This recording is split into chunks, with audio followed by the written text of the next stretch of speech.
non mistel respectant un preblo qui koy solo bay pas là pas bay votant en Maïdé Meza nota en nomination et là pas bila ministère ta preblo a bay vota deng solo pendant respecta vos di preblo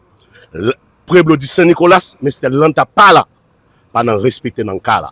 parce que là vos di preblo ta vos di Dios que c'est Maïdé Meza mistel bila ministère pas preblo dans Alouba ça qui nous stawal da bon faya koune parce que là si nan a faya koune nan mistel faya koune olal ta ba inscribi pas ba élection a ola qui est klakaba preblo a voter kaba preblo la klakaba on de nos produits net nada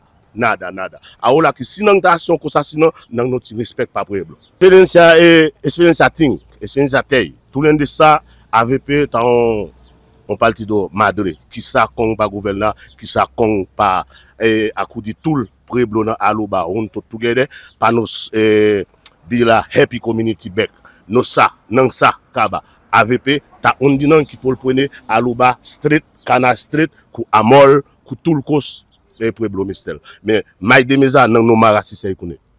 ça qui mi pour bisse pas nan respecta vos di preblo parce que là notant en nomination Maïdé Meza en pas bila ministère ta preblo qui a pour le ministère nos sakaba nos tabay dans coalition fuerte coalition qui masse fuerte dans Alouba qui t'a bien aola qui pas preblo pas Alouba bila nechi bila respect bila bonbek mais cause nan ta si ko Maïdé Meza preblo no gusta